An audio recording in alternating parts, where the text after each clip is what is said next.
Constitution en train de dire que c'est une relation entre députés et peuple. L'Assemblée nationale et le peuple. C'est-à-dire que je ne pourrais absolument rien faire sans vous. Parce que la vérité, c'est qu'il y a des verrous dans notre Constitution. Aujourd'hui, il y a des forces qui sont mises en place au Gabon pour ne pas écouter le peuple. Pourquoi je dis ça? Quand on a cassé les maisons de nos frères et sœurs pour le fameux déguerpissement, normalement, dans un pays qui se respecte, les députés auraient dû se lever et dire à l'État, attention, ce sont des Gabonais. On ne peut pas détruire et les laisser à la belle étoile. Ils ne l'ont pas fait. Ce que moi je propose, c'est quoi? C'est d'être un député qui n'ait pas peur de dire au président de la République, même si je suis tout seul, on ne peut pas faire ça. Mais pour que je puisse le lui dire avec fermeté, j'ai besoin que le peuple gabonais me soutienne. C'est-à-dire que ce n'est pas seulement votre vote que je veux, parce que votre vote va m'amener quelque part. Mais si on veut fondamentalement changer le pays, si on veut transformer notre nation, il faudrait que chacun de vous vous appropriez ce pays-là. Et donc je suis venu pour parler, pour connaître vos problématiques, et puis aussi vous permettre de me poser des questions, et pour que je puisse répondre à vos questions. Parce que c'est vous qui allez me donner la force. C'est vous qui allez me permettre de pouvoir parler à l'Assemblée nationale en disant, moi j'ai rencontré des Gabonais à Rennes, et ils m'ont dit ceci, ceci, ceci, cela. Et ce n'est pas négociable parce que c'est bon pour eux. Et si c'est bon pour eux, ça doit être bon pour les Gabonais en général. Donc moi, mon but, quand j'irai à l'Assemblée nationale, oui, c'est de proposer des lois qui sont bonnes, pas pour un petit groupe de personnes, pas pour des personnes qui sont, pas pour un groupe restreint de personnes, mais c'est pour tous les Gabonais. Donc si c'est bon pour tous les Gabonais, pourquoi on va rejeter cette loi-là? C'est très simple. C'est-à-dire que j'ai entendu parler de bon sens. On va faire des lois qui vont permettre de protéger les Gabonais. Tout à l'heure, j'ai entendu qu'on a un problème avec de traités avec la France et probablement d'autres pays. Moi, je suis pour qu'on revoie nos traités avec la France. Pourquoi? Parce que pour moi, il est inconcevable que lorsque un Français épouse une Gabonaise, au bout de 3 ans, il a ce qu'on appelle un titre de séjour illimité. Vous le savez? Il a un titre de séjour illimité. Par contre, si un Gabonais épouse une Française, si au bout de 2 ans il divorce, cette Gabonaise-là perd... Ce Gabonais? Cette Gabonaise. Ah oui. Cette Gabonaise-là, elle perd son titre de séjour. Pourquoi? Pourquoi il n'y a pas une réciprocité entre les deux nations? C'est un traité. Donc, je ne suis pas juriste, donc je ne peux pas traiter de ça, mais en tant que député, je vais m'entourer de juristes et demander à ces juristes comment on peut faire pour que les traités soient plus équitables. Parce que nous ne sommes pas des hommes et des femmes de seconde classe. Vous voyez ce que je veux dire? Voilà. Donc, il faudrait que l'on revoie les traités. Et ça, c'est juste un exemple. Pourquoi quand quand un Français va au Gabon, il suffit seulement de taper quelque chose à l'Internet, de faire sortir un e-visa, de venir au Gabon et à l'aéroport présenter ce qu'il a imprimé de son imprimante, aucune relation avec le consul gabonais, aucune relation avec l'ambassade gabonaise. Il prend ce papier-là qu'il a imprimé, il va à l'aéroport, il prend son avion, il descend à l'aéroport Léomba, il présente ce papier-là et c'est là où il paye pour l'entrée au Gabon et on le laisse rentrer. Maintenant, nous, Gabonais, on veut venir en France, il faut qu'on montre où on travaille, il faut que l'on montre notre compte, il faut que l'on prouve qu'il y a quelqu'un au Gabon, quelqu'un en France qui va nous héberger. On a besoin de garants, on a besoin de tellement de choses. Et ce qui est encore plus triste, c'est que quand on fait ce dossier-là nous coûte. Et on paye. Mais ce n'est pas parce qu'on paye qu'on a l'assurance d'avoir ce visa-là. Ce n'est pas parce qu'on paye qu'on a l'assurance. Ils peuvent rejeter ce visa. Et cet argent-là est perdu. Hein. On ne va pas vous le rendre. C'est injuste. C'est injuste. Donc il faut réviser les traités. Aujourd'hui, j'ai parlé à des juristes qui sont gabonais mais qui vivent en France. Et ces juristes-là m'ont dit que le problème, c'est que les traités sont ambigus, ils ne sont pas très clairs. Et donc la France en profite. Elle tire de son côté. Et puis aussi, il ne faut pas oublier qu'au Gabon, ils ont peur des Gabonais qui veulent aller à l'étranger. Parce que je ne sais pas quoi, ils ont l'idée que si la France permet aux Gabonais de sortir du Gabon, il y aura une fuite de cerveau, il y aura une fuite, les Gabonais vont partir. Mais les Gabonais quittent le Gabon, pourquoi? Parce qu'il y a un problème au Gabon. C'est tout, c'est simple. C'est parce qu'il y a un problème au Gabon. Vous avez vu, vous, des Américains qui s'exilent? Ça n'existe pas. parce qu'il y a la stabilité dans leur pays. Donc si les Gabonais aujourd'hui, on a le sentiment que beaucoup de Gabonais veulent sortir du Gabon, c'est parce que quelque chose ne va pas. Parce que si tout allait bien chez nous, on allait rester chez nous. Donc il y a un problème. Et ce problème-là, il faut qu'on le règle. Il faut qu'on le règle. Moi, je parcours un peu la France, je rencontre des Gabonais et je regarde ce qui se passe au Gabon. Je me rends compte de plus en plus que l'on n'écoute pas le Gabonais. On veut bâtir un Gabon moderne sans les Gabonais, mais ce n'est pas possible. C'est pas possible, c'est-à-dire on ne peut pas faire du Gabon un petit Dubaï, comme j'ai entendu, et puis permettre à des Gabonais de vivre dans la précarité comme ils vivent. Il faut que les députés puissent alerter l'État et dire que non, ce pays est assez riche, il faut que l'on crée des mécanismes pour pouvoir aider nos populations. J'ai entendu le jeune frère qui a dit tout à l'heure que quand on est indépendant, on est tout seul. Et ça, c'est vrai. On est vraiment tout seul. Et ça, c'est pas bon. Et c'est sûr qu'il faudra faire des alliances. Mais ce qui est sûr, c'est que moi, Franck Joktan, je vous promets que je vais me battre pour vous. Je vais me battre pour vous. C'est ça. Et je n'aurai pas honte de dire, toute ma vie, c'est ce que j'ai fait. Toute ma vie, depuis 2009, vous m'avez vu dans les rues de Washington, j'ai poursuivi Ali Bongo, en disant au monde entier que ce qu'il fait au Gabonais n'était pas bon. Je l'ai fait, je l'ai dit. Ok? Je l'ai dit, je n'ai pas eu peur de le dire. Ça m'a coûté ce que ça m'a coûté, mais je l'ai fait. Je ne l'ai pas fait tout seul, je l'ai fait avec d'autres compatriotes gabonais. On s'est battu, on a dit que ça, c'est pas bon, qu'on ne veut pas ça, qu'on ne peut pas tuer les Gabonais à cause du vote. On l'a dit.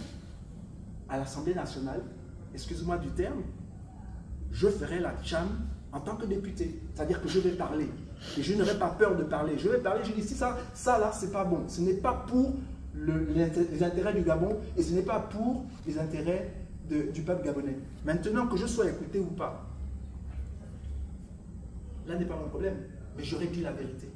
Et après, je reviendrai vers vous. J'utiliserai les médias en me disant, écoutez, j'ai proposé au président de la République ça, pour régler tel problème. Le président de la République a dit qu'il ne veut pas. Donc maintenant, c'est à vous, le peuple, de juger. Est-ce qu'on a un chef de l'État qui cherche l'intérêt de son peuple ou l'intérêt du Gabon?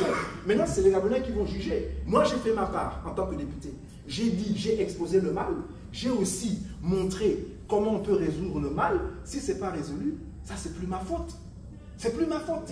Et ça ne devient pas seulement mon problème. Ça devient notre problème à nous tous. Parce que le Gabon appartient à tous les Gabonais. Et la voix de chaque Gabonais compte. À mon jeune frère là, qui dit, par exemple, que certaines personnes y vont pour, il a dit, c'était quoi le terme? Pour le bougnac. Pour l'argent. Probablement, il y en a certains. Mais moi, ce n'est pas ce qui me motive. Parce que, déjà même en tant qu'activiste, ne croyez pas que personne ne m'a proposé quelque chose. On aurait pu me proposer quelque chose, on m'a proposé quelque chose, mais j'ai toujours refusé. Pourquoi? Parce que je considère que je ne peux pas prospérer au détriment de mon peuple.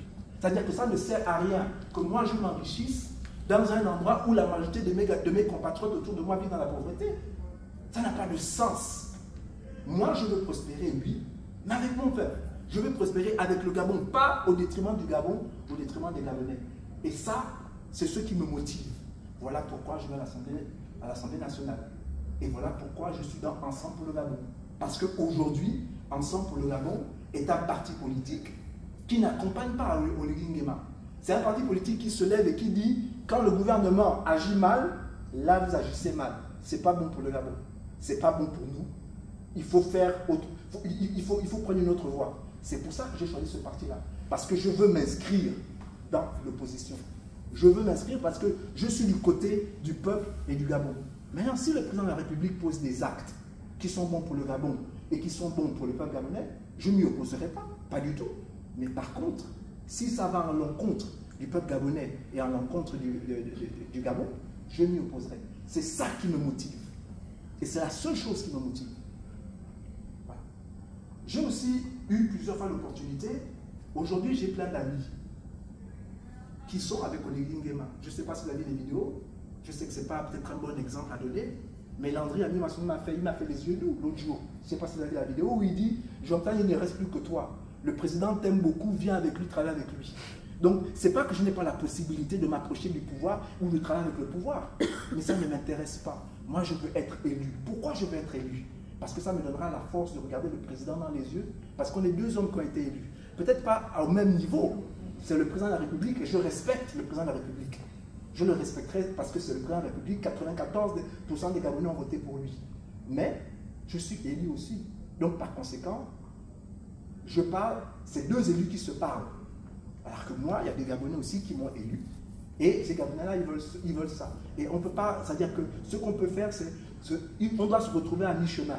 Mais il n'y a pas question que ces Gabonais-là qui ont mis foi en moi et qui veulent que je protège leurs intérêts, que je les déçoive. Ça, ce n'est pas une question. Je serai intransigeant sur ça. Donc, ayant dit ceci, je sais que vous avez beaucoup de questions. Donc, je vais vous permettre de pouvoir me poser des questions et je vais répondre à toutes vos questions. L'une des choses que je veux pouvoir souligner, c'est que quand c'est difficile, je vous dirai là c'est difficile. Mon but, c'est de vous dire la vérité. Ce que je peux vous dire aujourd'hui, c'est qu'il y a des verrous dans notre Constitution. Des verrous qui sont tellement forts que les députés, il ne faut pas que quelqu'un vienne vous mentir ici. Il n'y a aucun député, qu'il soit de l'UDB, qu'il soit de l'EPG, qu'il soit de n'importe quel parti, qui pourra s'imposer seul. Parce qu'aujourd'hui, nous avons un président roi. C'est Oligui qui fait la pluie et le beau temps au Gabon, qu'on le veuille ou pas. S'il décide que c'est comme ça que ça va être. Sauf que moi, j'ai décidé quand même de dire que, attention, là, c'est à l'encontre de notre peuple et à l'encontre du Gabon. Mais je m'attends à ce que les Gabonais aussi soient responsables. Parce que le Gabon, c'est votre pays aussi. Et nous sommes supposés être un peuple souverain. C'est pas on nous a dit qu'on nous a libérés le 30 août, non? Donc si on avait on a peur de quoi? On doit pouvoir s'exprimer. Parce que le Gabon, c'est notre pays aussi. Et donc moi, en tant que député, si je suis élu, je parlerai pour vous.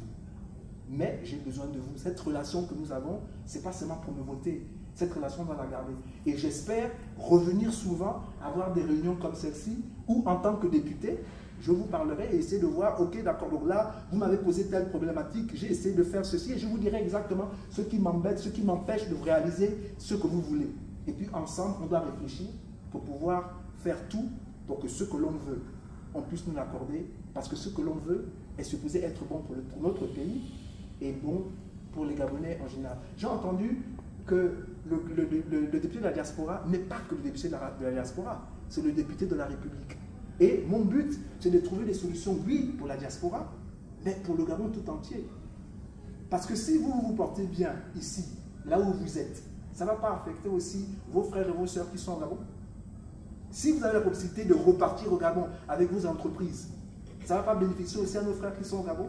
Si on réussit à dire au gouvernement qu'il faut diminuer la douane, les tarifs douaniers pour les Gabonais qui sont à l'étranger, pour que quand ils rentrent, ils puissent avoir des affaires où ils sont compétitifs avec des compagnies, des multinationales étrangères, est-ce que ça, c'est pas bon pour le Gabon? Un entrepreneur gabonais qui rentre au Gabon et qui crée de l'emploi pour ses compatriotes, est-ce que c'est pas bon pour le Gabon, ça? Donc moi, c'est ce que je veux faire. Pouvoir, en tant que député, proposer des choses qui sont bonnes pour le Gabon. Et donc, maintenant, si on les rejette, je comprendrai qu'en fait, les gens qui nous dirigent ne veulent pas le bien du Gabon. Et ils ne veulent pas le bien du Gabonais. Et là, c'est notre problématique. Voilà. Donc, c'est ce que je voulais dire. Je veux entendre vos questions, n'importe quelle question, et je vais le pouvoir. Vous voulez le programme? Non. J'ai le programme dans ma tête, j'ai 5 axes. Et j'aimerais pouvoir en décliner 3. Les histoires de passeport, c'est quelque chose qui me touche énormément. Parce que non seulement les passeports, mais nos papiers d'état civil en France, c'est un problème. Pourquoi? Parce que c'est ça qui fait plonger les Gabonais dans la précarité ici en France. Dès que ton passeport arrive en fin de validité, tu perds ton titre de séjour. Si tu es étudiant, c'est-à-dire on te chasse du dortoir, tu ne peux plus travailler et tu sombres automatiquement dans la précarité. Donc, qu'est-ce que moi je propose en tant que candidat? Ce que j'aimerais pouvoir faire, c'est que je me dis que les Gabonais ne doivent pas être forcés à aller tout le temps à l'ambassade du Gabon pour leur papier. Je pense qu'on doit faire des consulats de proximité. Qu'est-ce que j'appelle consulat de proximité? Un consulat de proximité, c'est que c'est un Gabonais, c'est-à-dire donc un consulat honoraire, qui, à mon avis, devrait être Gabonais, donc un Gabonais responsable et patriote, qui, en relation avec l'ambassade du Gabon, décide que je vis à Rennes, je vais m'occuper de collecter tous les papiers, c'est-à-dire toutes les requêtes des gens qui vivent à Rennes. Et c'est ce Gabonais-là, bien entendu, qui ira déposer ces documents-là à l'ambassade, ce qui vous empêchera, vous, de vous déplacer. Ce Gabonais-là, bien entendu, il devra être payé par le consul ou l'ambassade de France pour ses déplacements. Parce qu'il rend un service qui est bon pour l'État, pour la communauté. C'est pour ça que je suis en train de vous dire que ce que moi je vais proposer, c'est ce qui est bon pour le Gabon. C'est-à-dire que le Gabon, en tant que nation, doit protéger ses enfants et doit faire tout ce qui est bien pour ses enfants. Donc c'est ça. Et aussi, là où c'est loin, dans les coins reculés de France par exemple, je propose aussi des consulats mobiles. C'est-à-dire que cette même personne pourra aller à l'intérieur, connecter les choses, et une fois les passeports sont établis, une fois les documents administratifs sont établis, il appelle la personne, je suis à Rennes, les gens de Rennes, j'ai vos documents, venez les chercher. Est-ce que ce n'est pas plus simple comme ça? Est-ce que ça va arranger tout le monde? Bien sûr. Voilà, donc je proposerai ça, et j'aimerais que ça devienne une loi. Une loi, pourquoi? C'est-à-dire que dans toute la diaspora, qu'on ait un système comme ça. Ça va coûter au Gabon.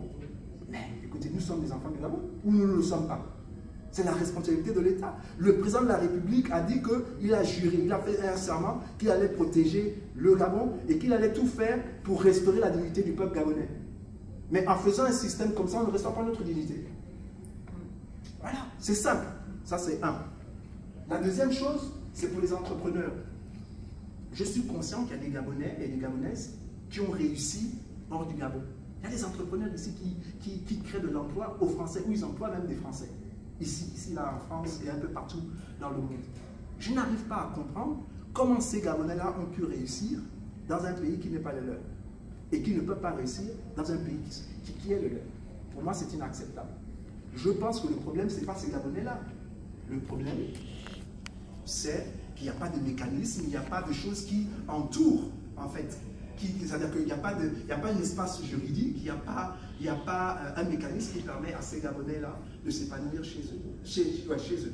Donc il est important, pour moi, je pense, que l'on trouve ces mécanismes-là et que l'on doit établir des choses qui puissent protéger l'entrepreneur gabonais.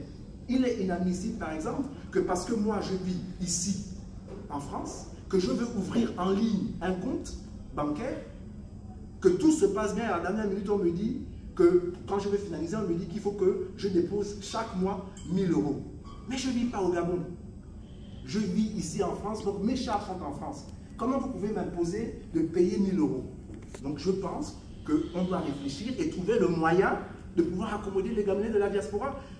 L'essentiel, c'est que quand ils ouvrent leur compte, au moins tous les mois, s'ils veulent mettre 100 € ou bien même 50 €, l'essentiel, c'est qu'ils mettent régulièrement de l'argent dans le compte. Mais on ne peut pas imposer aux Gabonais de la diaspora 1000 €. Ils vont 1000 €. Moi, je trouve que c'est trop. On ne peut pas aussi imposer aux Gabonais de la diaspora qui vit ici et qui a aussi sa compagnie ou qui essaie d'avoir sa compagnie au Gabon. Sa compagnie n'a pas un bon chiffre d'affaires, c'est-à-dire que sa compagnie a des soucis, mais on lui impose des impôts. Ben, si on fait ça, on va tuer la compagnie et il va bien entendu licencier des Gabonais. Moi, je pense que l'État doit les accompagner. Vous voyez ce que je veux dire? Donc, je veux réellement créer un pont entre ici et là-bas. Donc, voilà quelques points qui me viennent ici dans ma tête. Et comme j'ai dit aussi, revoir les traités. Il faut qu'on revoie ces traités-là avec la France et les États-Unis. Je vous donne un exemple simple. Moi, j'étais aux États-Unis d'Amérique pendant 30 ans. Et ce qui est merveilleux, en ce qui concerne les visas, c'est que quand vous allez aux États-Unis et que l'ambassade des États-Unis vous accorde le visa, vous avez un visa de 5 ans multiple entrée. Vous savez ça? C'est-à-dire que vous pouvez pendant 5 ans rentrer aux États-Unis, sortir, rentrer aux États-Unis. Si vous voulez aux États-Unis 1000 fois, dans 5 ans, vous pouvez le faire.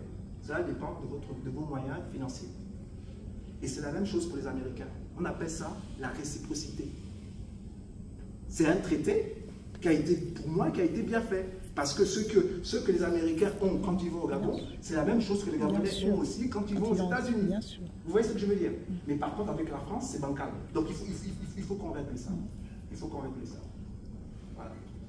Donc il y a plein de petites choses comme ça. L'autre chose, c'est que le Gabon a aussi des traités avec la France. C'est toujours mon programme, ça veut dire des traités. Des traités avec la France, c'est-à-dire que normalement, nous, Gabonais, en France, on ne devrait pas être jugés par le droit commun. Corrige-moi si j'ai tort. Parce qu'on a des traités. Mais aujourd'hui, on se rend compte que de plus en plus, comme tu l'as dit, on traite les Gabonais avec le droit commun. Or que nous avons des traités. Donc ce que moi je demande en tant que député au Gabon, c'est de dire à mon gouvernement, comme tu l'as si bien dit, c'est le gouvernement qui s'occupe des affaires étrangères, ok, de dire au gouvernement qu'il faut qu'on règle le problème des traités parce que cela vole la dignité de nos compatriotes. C'est-à-dire que cela vole la dignité de nos compatriotes. Le président de la République lui-même a dit qu'il veut restaurer notre dignité. Mais comment notre dignité peut être restaurée si on nous traite comme s'il n'y a pas de traité? Or qu'en France, un Français qui est en difficulté, ce traité sera pleinement en vigueur. Donc, 2 points de mesure. On appelle ça comment? De l'injustice.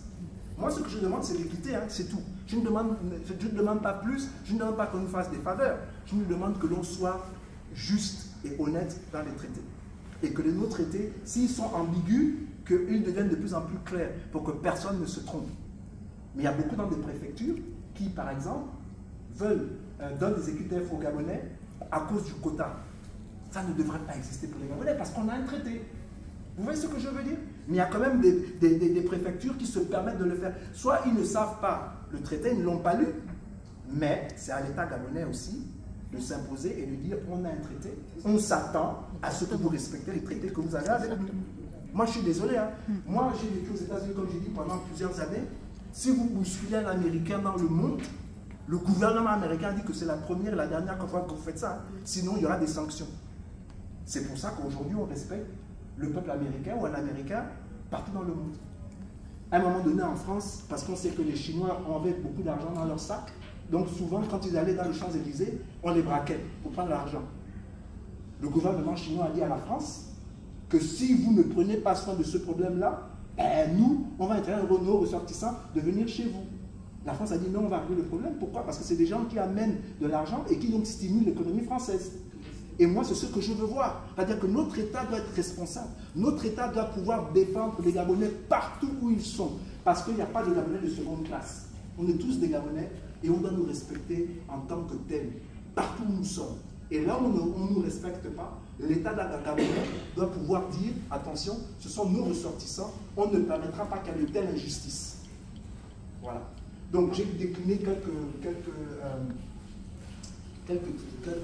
points de mon programme. Et puis il y a autre chose. Mais comme j'ai dit, je crois que vous l'avez dit aussi ici, c'est que pour qu'on puisse réussir, c'est vrai, il faudrait que je m'entende avec mes collègues. Et ce qui est sûr et certain, c'est qu'il faut que les députés de la diaspora, ou tous les députés, puissent se battre pour vous. Il ne faut plus que quelqu'un qui représente le peuple se complaise dans cette position-là sans rien faire. Et ça, c'est là où vous venez. Vous devez mettre la pression parce qu'un député est votre serviteur. Vous n'êtes pas ses serviteurs, c'est nous, les députés ou les futurs députés qui seront vos serviteurs. Et on est là pour vous servir. Si un député n'est pas là pour vous servir, il ne mérite pas d'être là. Et vous devez lui rappeler que nous avons des besoins, nous avons des problèmes, et nous voulons que vous vous battez pour nos problèmes. Et voilà pourquoi moi je suis là devant vous et vous dire que je me battrai pour vos problèmes et pour vos soucis. Voilà. Donc, j'ai dit cela. Si vous avez des questions, vraiment n'hésitez pas de me poser ces questions, parce que je suis là aussi pour répondre à toutes vos questions, vraiment avec toute franchise. Ce qui est certain, c'est que je ne pourrais pas changer vos vies par une baguette magique. Ça, c'est sûr. Donc, je ne suis pas venu vous faire des fausses promesses. Je ne suis pas l'un de ces candidats qui est venu pour vous dire, oui, moi, dès que je serai élu, le premier jour, je ferai ceci, je ferai cela. Non. Ce que je vous dis, c'est que je veux me battre pour vous. Et que j'ai besoin de vous, pas seulement pour le vote, mais après, pour pouvoir m'assurer que ce que vous avez demandé puisse être réalisé.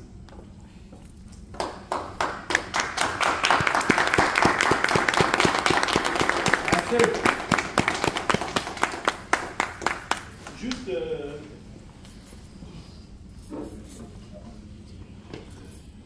juste une question.